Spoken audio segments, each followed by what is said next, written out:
नमस्कार दोस्तों, मैं सतीश कुमार वर्मा आज आपको एक इंजन की तकनीकी परिभाषाओं के बारे में यहाँ पर जानकारी दूंगा। सबसे पहले बात करते हैं हम लोग हार्स पावर की। कार करने की दर को शक्ति कहते हैं। इंजन में जो कार करने की शक्ति होती है उसे हार्स पावर से नापा जाता है। हार्स पावर को हम लोग 4500 किलोग्राम मीटर प्रति सेकेंड की दर से नापते हैं। इस तरह ये हार्स पावर होती है। दूसरा जो हमारा आता है वो कहलाता है बोर। ये देखिए, ये हमारा इंजन है। इंजन में ये सिलेंडर है।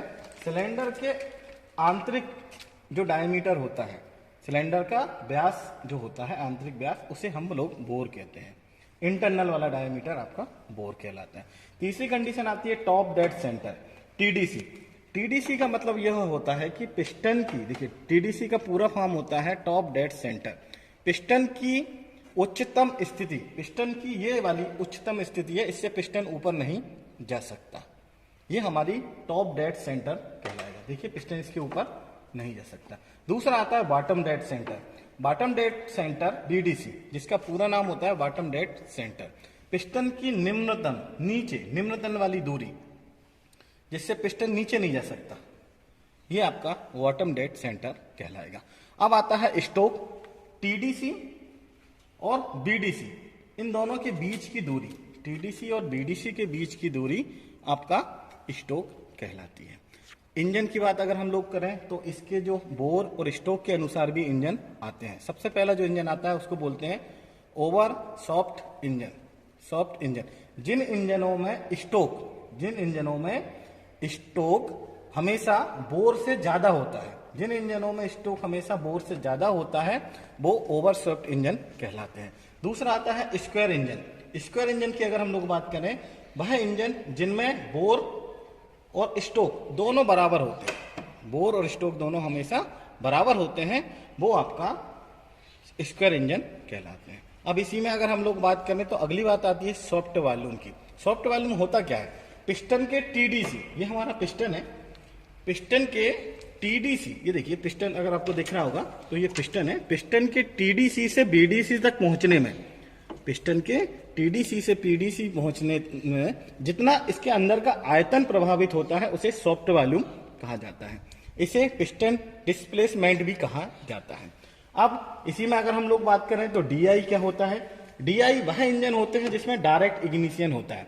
पिस्टन के हेड में अगर कंबस्टन चेंबर यहाँ पर बना होगा तो वो डीआई इंजन कहलाएंगे, डायरेक्ट इग्निशन। एक होता है इनडायरेक्ट इग्निशन, आईडीआई, वह इंजन जिसके सिलेंडर में, ये सिलेंडर हेड है, सिलेंडर हेड में एक छोटा सा कंबस्टन चेंबर बना होता है जिसे प्री कंबस्टन चेंबर कहते हैं, वो आपका कहलाएगा आईडीआई इंजन। IDI engine. अब आगे की बात करते हैं कंप्रेशन रेशो। कंप्रेशन रेशो होता क्या है? जब पिस्टन, देखिए कंप्रेशन रेशो क्या होता है? जब पिस्टन बीडीसी पर हो, जब पिस्टन बीडीसी पर होता है उस समय इसके सिलेंडर के अंदर हवा का आयतन अधिक होता है, उसे सॉफ्ट वॉल्यूम कहा जाता है। तथा जब पिस्टन बीडीसी से टीडीसी पर जाता है, बीडीसी से टीडीसी पर जाता है तो उस समय उसका आयतन न्यूनतम होता है, सबसे कम होता है, जिसे क्लियरेंस वॉल्यूम कहा जाता है। इन दोनों के आयतनों का अनुपात हमेशा कंप्रेशन रेशो कहला जाता है। कंप्रेशन रेशो को निकालने के लिए हम लोग अधिकतम आयतन तथा बटा न्यूनतम आयतन, ये कंप्रेशन रेशो होता है। डीजल इंजनों में जो कंप्रेशन रेशो होता है वो 16:1 से लेके 22:1 तक होता है, तथा पेट्रोल इंजन में जो हमारा कंप्रेशन रेशो होता है वो 6:1 से लेके 8:1 तक होता है। अब बात करते हैं हम लोग आईएचपी की, इंडिकेटेड हार्स पावर। इंजन के अंदर ईंधन के जलने के कारण जो शक्ति पैदा होती है उसे आईएचपी कहते हैं। एक बार पुनः बोलता हूं, इंजन के अंदर ईंधन के जलने के कारण जो शक्ति पैदा होती है उसे हम लोग आईएचपी कहते हैं। आईएचपी का पूरा full form indicated horse power होता है। इंडिकेटेड हार्स पावर को निकाल सकते हैं हम लोग, इसके लिए पीएम इंटू एल इंटू ए इंटू एन बटा 4500। पीएम का मतलब होता है मीन इफेक्टिव प्रेशर केजी पर सेंटीमीटर स्क्वायर में। एल का मतलब होता है पिस्टन स्टोक की लंबाई मीटर में। एल सिलेंडर का क्षेत्रफल होता है जो सेंटीमीटर में होता है। एन प्रति मिनट पावर स्ट्रोक, ये 4 स्ट्रोक के लिए अलग और 2 स्ट्रोक के लिए अलग होता है।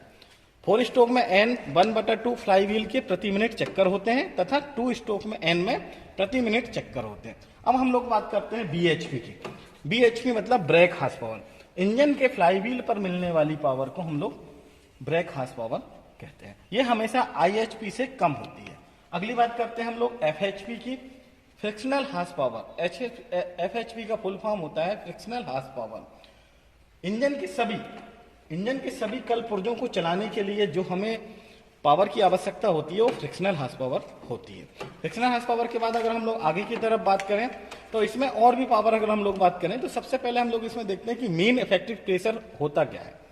मीन इफेक्टिव प्रेशर का मतलब ये होता है कि पावर स्ट्रोक, ये देखिए अगर ये पावर स्ट्रोक में पिस्टन पर रहने वाला औसत दबाव में से शेष दबाव 3 स्ट्रोक के वाले दबाव को अगर हम घटाने पर जो अंतर मिलता है वह मीन इफेक्टिव प्रेशर कहलाता है। वास्तव में मीन इफेक्टिव प्रेशर वह प्रेशर होता है जो पिस्टन को पावर स्ट्रोक के दौरान नीचे ढकेलने का काम करता है। इस तरह हम लोग देख सकते हैं। अब सबसे आखिरी में आता है वॉल्यूमेट्रिक इफिशिएंसी। वॉल्यूमेट्रिक इफिशिएंसी में PTO हार्स पावर, ट्रैक्टर की पावर टेक ऑफ सॉफ्टवेयर में मिलने वाली हार्स पावर को PTO हार्स पावर कहते हैं। PTO हार्स पावर को हम लोग हाइड्रोडायनेमिक या विद्युत डायनोमीटर से ट्रैक्टर की PTO पर नापी जाती है। इसको नापने के लिए हमें हाइड्रोडायनोमिक या विद्युत डायनोमीटर का प्रयोग करना होता है।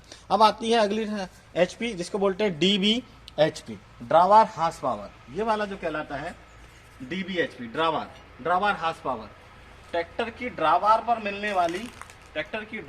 मिलने वाली शक्ति को हम ड्रावर हार्स पावर कहते हैं, जो किसी भी लोड को खींचने के लिए काम में लाई जाती है। अगली आती है बेल्ट हार्स पावर।